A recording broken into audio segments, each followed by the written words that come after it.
Hello there, and welcome to Ag Wisdom Wednesday. My name is Wayne Key. I'm the UT Extension Agent in Putnam County, Cookeville, Tennessee. So where our office is housed at, and I wanted to talk about an interesting problem that we have every year. A lot of perennial weeds in our yards right now. It's the middle of April, and we start to see a lot of these that'll creep in this time of year. We've had many of them for the last 3 to 4 weeks. They've been encroaching. They come out, they germinate in the fall, they overwinter in your yard. They're very small, hard to see.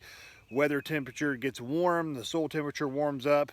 We start fertilizing our yards, we're getting outside, all this stuff starts germinating and really taking off and really growing then, I guess I should say, in the spring of the year.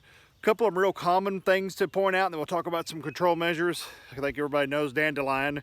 Pretty common, pretty easy. Starts out the little yellow flowers that you'll see in your yard. Will then move on up and become these little white hair balls that you see that a lot of kids like to make a wish on, for example. That's a very common one. I think everybody knows that one. Real common one that we see a lot in our yards, I get a lot of phone calls about, is broadleaf plantain. Is what this is called. It's a plantain. It'll put on a little shoot later on this summer. They'll last all summer. They'll be here till August, September when dry weather gets here. They'll hibernate, go through fall, and hang out. And they've got a very large root system to them. So that's how they've stored their carbohydrates and their energy to survive through the winter. But this is broadleaf plantain. It'll put on a seed head or a shoot that comes up out of the ground, out of this center of the plant, that looks a lot like a pipe cleaner, for example, and that's called broadleaf plantain. The other one that's similar to this, you'll see a lot, is called curly dock. Very similar leaf shape. It'll just have more curl to the edge of it. It'll be a long, dark green, darker green than this, and have a ribbon-like effect to the leaves. So just a little bit different. That's called curly dock. This one's broadleaf plantain. I think everyone's very familiar with purple dead nettle. We see that quite a bit this time of year. You can see little purple blooms. These couple of plants right here are very much mature, so they've got a yellow color to them. In the area where I'm standing, chickweed and dead nettle come out pretty early.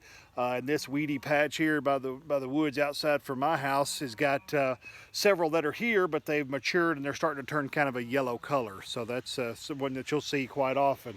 Another one that you'll see quite often is a couple of these in the pastures and hayfields around periodically from time to time, and that's going to be the wild buttercup plants, for example, and they're going to be kind of a yellow color. They'll come out like this with a very variegated type leaf.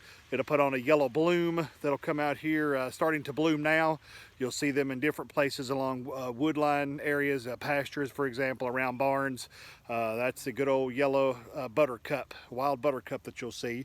A close neighbor to it that we'll see, we'll finish with this one. This is Carolina geranium. A little bit different leaf shape, more lobes, more serrations, more choppiness to it, I guess you could say.